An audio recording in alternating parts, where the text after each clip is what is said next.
Akhirnya saya tertarik tanya, "Loh bapak mboten dahar pak, bapak nggak makan?" Kata si bapak, "Nasib edik." "Loh nasib gimana pak?" "Dulu waktu muda itu ndak punya duit mau beli makanan enak. Sekarang ada duitnya.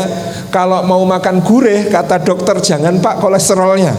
Kalau mau makan asin, kata dokter jangan pak hipertensinya. Kalau mau makan manis, kata dokter jangan pak diabetesnya. Kalau mau makan kacang, jangan pak asam uratnya." Sebelum mulai, yuk dukung dakwah Vertizon TV dengan like, subscribe, dan nyalakan notifikasi. Jazakumullahu khairan katsira.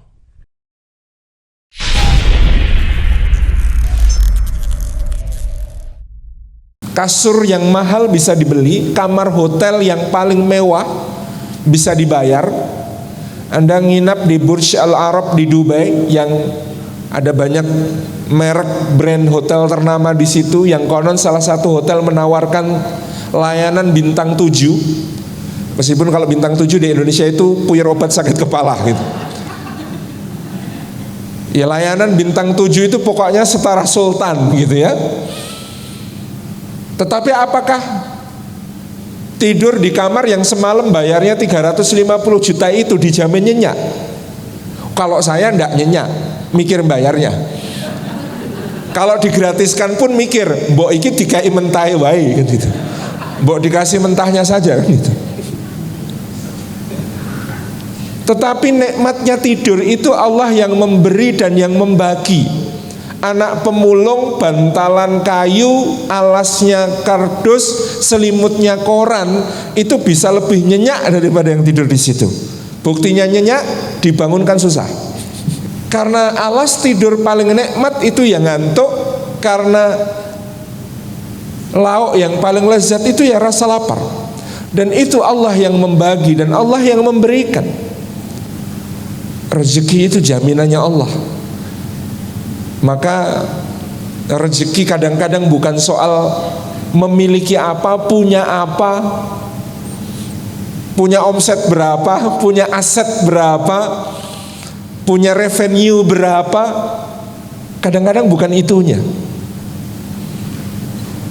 Jangan berhenti di sini karena nanti ada penjelasannya. Kadang bukan itunya.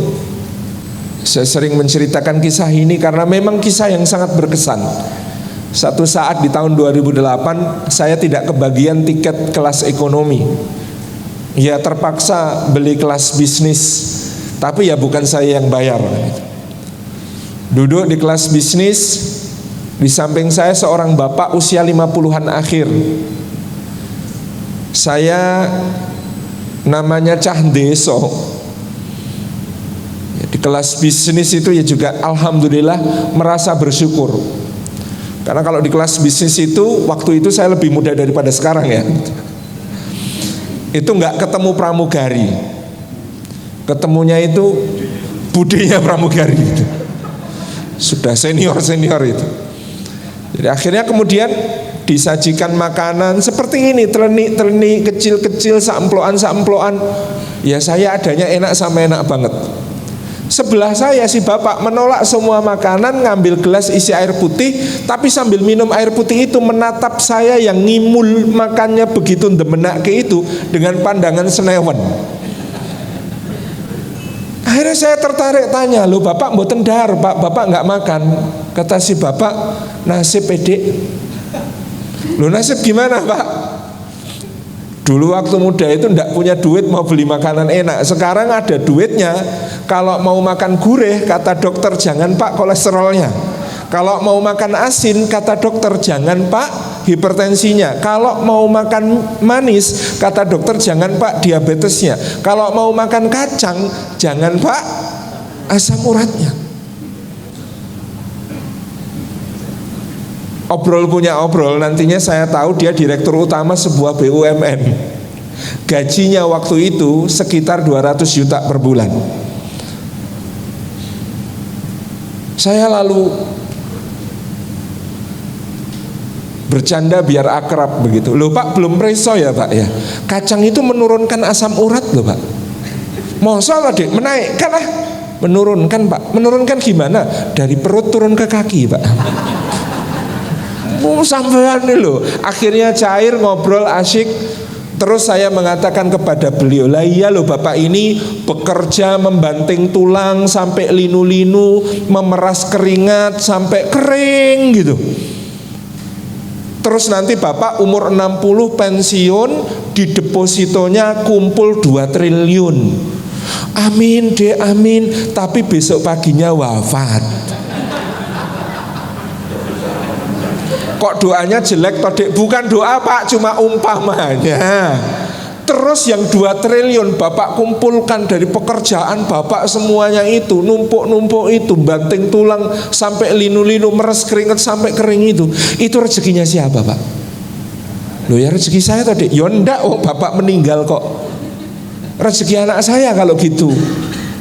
Ya bisa jadi pak, nanti rezeki 7 turunan. Oh saya ini kaya 7 turunan. Loh kok sampean miskin? Keturunan ke-8 gitu. Ya bisa pak. Tapi Allah itu tidak kekurangan cara untuk menyampaikan apa yang sudah ada di simpenan bapak itu ke siapapun yang sudah tertulis di sisinya, di Lauhil Mahfud. Bahkan itu mungkin musuh bisnisnya bapak atau siapapun. Gampil pak. Oh iya ya dek ya. Lah iya wong orang Jawa itu apalagi pak, orang Jawa itu belum meninggalkan rumah, hak milik sudah dicabut pak. Orang Jawa itu kalau meninggalnya hari ini, nguburkannya besok, maka apa yang akan diumumkan? Almarhum Bapak Fulan, jenazahnya malam ini akan diinapkan terlebih dahulu di rumah duka untuk dimakamkan besok. Diinapkan. Jenengan tahu kalau diinapkan itu di rumah sendiri atau di rumah orang? Di rumah orang. Padahal itu sertifikatnya masih atas nama beliau.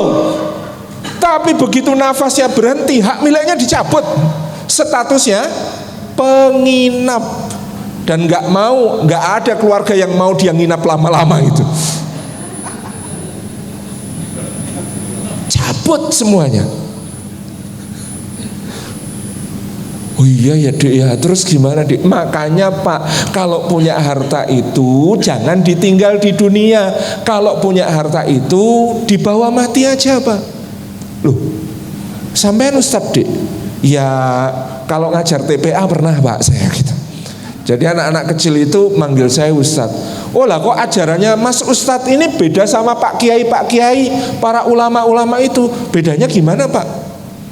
Pak Kiai ulama-ulama itu mengatakan harta nggak bisa dibawa mati, omong nggak bisa dibawa mati, uang nggak bisa dibawa mati. Oh kalau saya beda pak, menurut saya, wong saya ini memang istimewa ya pak gitu. Itu harta itu bisa dibawa mati pak, duit itu bisa dibawa mati. Maksudnya gimana? Dititip-titipkan mawon pak, nanti kebawa mati itu kalau dititip-titipkan. Maksudnya loh kalau di depositonya bapak, kalau disimpan emas, kalau dibelikan properti, kalau beli tanah di mana-mana, itu kan nanti ditinggal pak. Oh iya betul dek, nggak bisa dibawa mati, betul. Tapi ada caranya supaya bisa dibawa mati pak. Caranya gimana dek? Ya caranya titip masjid, titip panti asuhan, titip anak yatim, titip fakir miskin, titip orang susah, titip bikin jalan, titip bikin sekolah, madrasah. Maksudnya sedekah dik. Iya pak. Lu itu bukannya ngasih, nyarinya susah kok dikasih-kasihkan pak. Nggak usah dikasihkan pak, titip saja. Oh titip deh. Terus ngambilnya kapan kalau gitu? Ya nanti di depannya Gusti Allah. Wah apa tega? Nanti tak temeni pak. Kalau jenengan mau nagih kepada Gusti Allah, nanti jenengan panggil saya temenin. Wong saya kayaknya bakalan kecipratan pahala dari saya ngajak bapak.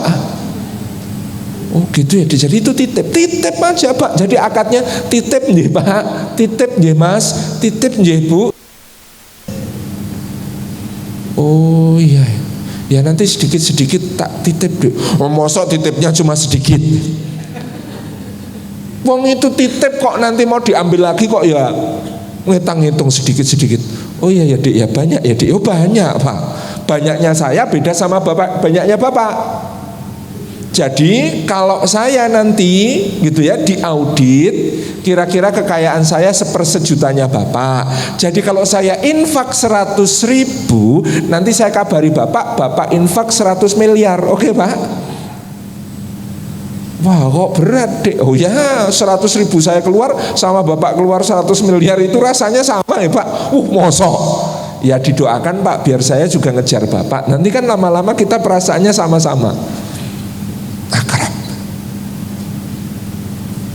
Jadi rezeki itu kata Kanjeng Nabi SAW, anak Adam berkata hartaku, hartaku, hartaku, sementara apalah sejatinya hartanya kecuali 1, makanan yang habis dimakan, 2, pakaian yang usang dipakai, 3, harta yang dia titipkan ke jalan Allah, maka dia dapati berlipat-lipat di sisi Allah Subhanahu wa taala. Kita ke hakikat dulu gitu ya. Semangatnya nanti bagian akhir gitu. Bagian hakikat dulu agar kita memahami, agar kita tidak terlalu bersedih atas apa yang lewat, atas apa yang terluput, atas apa yang kemudian diambil oleh Allah. Karena keridhaan kita pada apa yang diambil oleh Allah akan menjadi sesuatu yang indah nantinya di dunia dan juga di akhir di sisi Allah Subhanahu wa taala.